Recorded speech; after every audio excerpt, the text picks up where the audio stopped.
निकिता दत्ता की बात करूँ इस फिल्म में, तो निकिता का रोल जो लोग निकिता को देखने जाए तो आखिर क्यों देखने जाए इस फिल्म? क्योंकि कबीर सिंह भी आई लोगों ने थिंक आपको बड़े जोर से देखा। जी, जी, जी।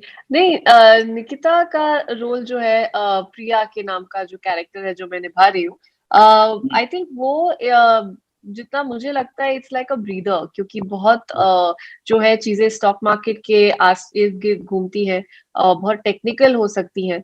तो एक अगर आप पिक्चर देखने जाते हैं तो उसमें आप एक्सपेक्ट करते हैं कि थोड़ा रोमांस हो, थोड़ा एंटरटेनमेंट हो, एंड क्योंकि ये जो कैरेक्टर है हेमंत शाह, ये जो है पिक्चर उनके ऊपर बेस्ड है, तो उसमें ऑफ कोर्स हुँ। उनका एक जो लव एंगल है, लव स्टोरी है, उनकी जो प्राइवेट लाइफ है वो भी दिखाई गई है। तो जो प्रिया का कैरेक्टर है, I think that just brings a little bit of freshness to the screen, hmm. ताकि जो मोनोटनी है उसको ब्रेक कर सके। तो कुल मिलाकर इस फ़िल्म की कहानी भी लाइफ़ की फ़िल्मी कहानी से जुड़ी हुई है, बिग बुल। उम, वो आई थिंक हम सबके साथ होता है। एक जो इंसान की नियत होती है, people can tend to get very greedy, and कई बार हुँ, क्या होता है हम ग्रीड में भूल जाते हैं where to draw the line, what हुँ। Is the limit. ये सब चीज़ें हम अक्सर भूल जाते हैं जब एक बार इंसान ग्रीडी होना शुरू करता है। I think the film is very similar to that. एक इंसान की ग्रीड उसको कहाँ तक लेकर जा सकती है। तो वो काफ़ी ज़्यादा आप रियल लाइफ़ में रिलेट कर सकते हैं।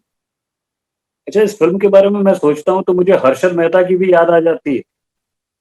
तो हर्षद मेहता से जुड़ी हुई है ये फ़िल्म या बिल्कुल कहानी अलग है? Uh, I wouldn't say Harshad Mehta से जुड़ी हुई है। इट्स नॉट हिज बायोपिक, उनके ऊपर बेस्ड नहीं है, but of course a hmm, lot of events जो भी इस फिल्म में दिखाए गए हैं वो हुँ, वहां से इंस्पायर्ड है, जो 80s और 90s में जो भी हुआ था उस टाइम देश में स्टॉक मार्केट के साथ।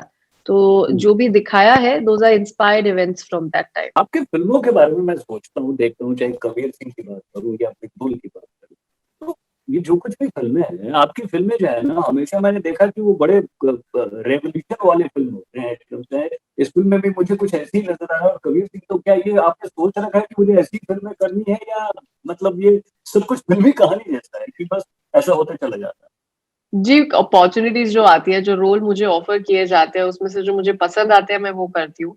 तो कबीर हुँ, सिंह भी जब मुझे ऑफ़र की गई, ऑफ़ कोर्स ये रीज़न नहीं था कि बहुत रेवोल्यूशनरी स्टोरी है। मेरे को हुँ, अर्जुन रेड्डी बहुत पसंद थी, इसलिए मैंने कबीर सिंह के हुँ, लिए हाँ बोला, एंड हुँ, बिग बुल की स्क्रिप्ट भी मुझे बहुत पसंद आई थी, क्योंकि ये जो पूरा उस ज़माने का जो एक स्कैम हुआ था, मैं बहुत पढ़ चुकी थी उसके बारे में। सो मेरे लिए बहुत हुँ। इंटरेस्टिंग था कि मैं उसका हिस्सा बन सकूँ, एक ऐसी स्टोरी का जो उस ज़माने की है। Also I am very intrigued by that entire period जो 80s 90s का है। तो इसीलिए I think it's a pure coincidence कि दोनों इतनी रिबेलियस फिल्म्स हैं, बट कोई ऐसा पर्टिकुलर रीज़न नहीं है why I have selected them. इस दौर में जहाँ लोग घर से बाहर निकलने से डरते हैं, वहाँ आप लोगों ने ये जो लोगों के एंटरटेनमेंट के लिए फ़िल्म बनाई, तैयारी की, मेहनत की, वो भी रिस्क लेकर क्योंकि भई ये जो वायरस है कब कहाँ किसको घेर ले कोई नहीं जानता। तो सच में ये बड़ी जी, बात है कि आप लोग ऐसा कर रहे हैं। हम लोग तो मतलब वर्क फ्रॉम होम पर है, घर पे ही रेडियो रेडियो खेल रहे हैं, लेकिन आप लोगों को बाहर निकलना पड़ता है। और जैसे कि आपने कहा कि लाइफ़ में फ़िल्मी कहानियों का होना या फ़िल्मी इंसिडेंट्स का होना बहुत ज़रूरी है। तो मैंने आपको शुरू में ही कहा कि एक बड़ा इंसिडेंट या फ़िल्मी कहानी मेरे साथ हो गई कि 2008 में निकिता के साथ मैंने शो शुरू किया था। आज एक बार दोबारा निकिता के साथ रेडियो पर हूँ। ये मेरे लिए बहुत बड़ी फ़िल्मी कहानी है। ऐसी एक जी। बहुत बड़ी कोई अच्छी-सी फ़िल्मी कहानी निकिता की भी होगी, जो एकदम से सरप्राइज़ से कम नहीं होगा, तब आपकी ज़ुबान से निकला होगा, ये तो फ़िल्मी हो। अ, ऐसा हुआ है, काफ़ी बार हुआ है।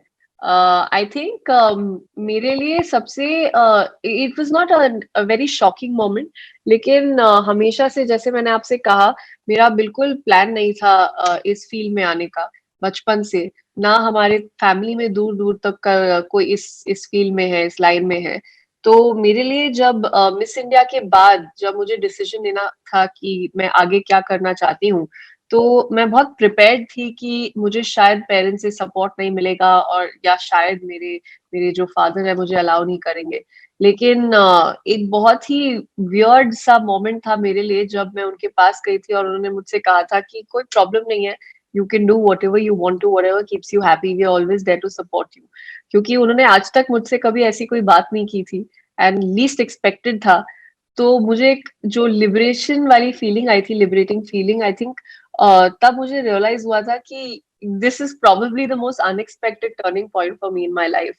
तो तब जरूर लगा था ऐसे कि ये किसी फिल्म में तो नहीं है जहाँ पर सडनली एक चेंज आ गया है पेरेंट में and is letting me do what they want, but it's all for the good I think. यही तो होता है, यही तो है फिल्मी कहानी।